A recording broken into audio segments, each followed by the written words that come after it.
your system is x squared plus y squared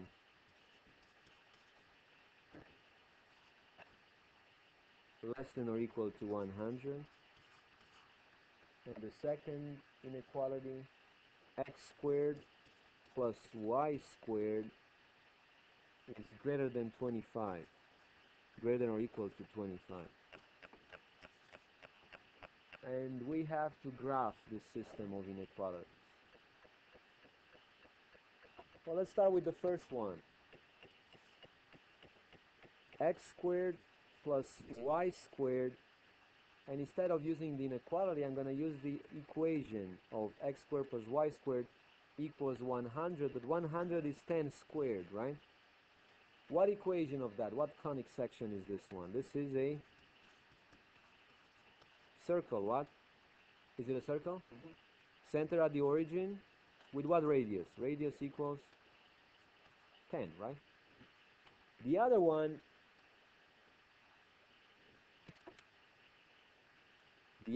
x squared plus y squared greater than or equal to 25, I can write it, you know, as you know, I'm looking for the corresponding equation for this inequality, which is x squared plus y squared equals to 5 squared, which is also a circle with what radius? 5.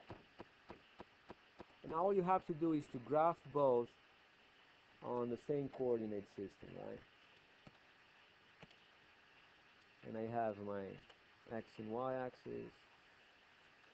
This is an easy system. Y, x, 1, 2, hold on, is what, 5 and 10? Okay. 2, 3, 4, 5, 6, 7, 8, 9, 10. 1, 2, 3, 4, 5, 6, 7, 8, 9, 10. Well, basically I could have done it, you know, in one easy step, right? Just make this one 10, and halfway would be 5. Okay, 10, 10, because I don't need the, you know, the units here between them. I only have to make sure that 5 is halfway. Okay, that's negative 10, that's negative 10 over there. So I got my first circle, the blue one. Well, like I said, you know, they look like potatoes here, but these are circles. And then you have the other one with the radius of 5, halfway.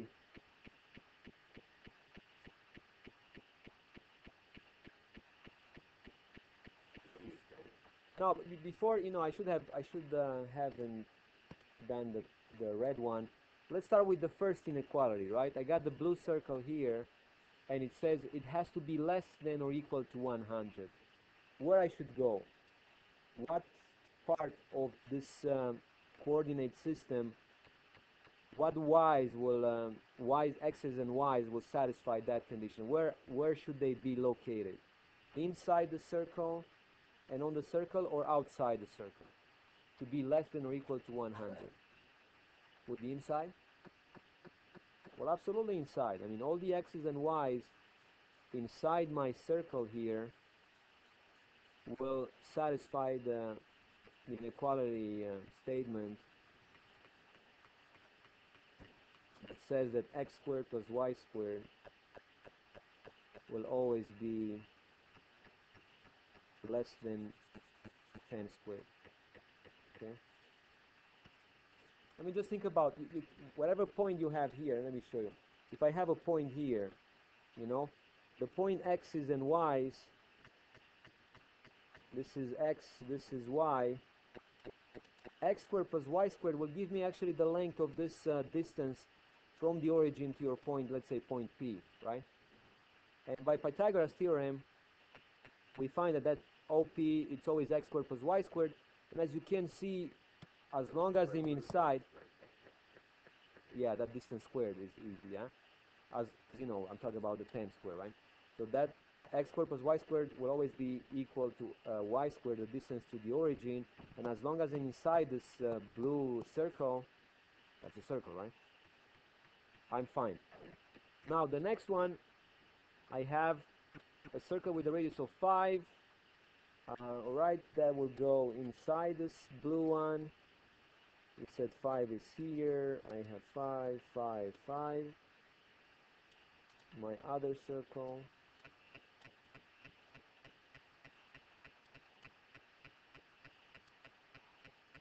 and it says greater than or equal to that, right? So this is my circle. Like I said, you know, we have to use our imagination here. That's a circle. To be greater than that should be everything that is where? Outside that, you know, 5 thing. Actually, I can go all the way, because everything in this coordinate system here, everything in this plane that's you know, cut in 4 by my 2 axes, will basically be part of my solution set for this inequality x squared plus y squared greater than or equal to 5 squared, right? And as you guys can see, the solution for this system of inequalities will be every point that is part of this dark shade of yeah, this dark purple here, where my blue and my red are overlapping, which gives me the intersection, the solution for this given system. All right, and that's how we solve it. That's how we graph the system of inequality.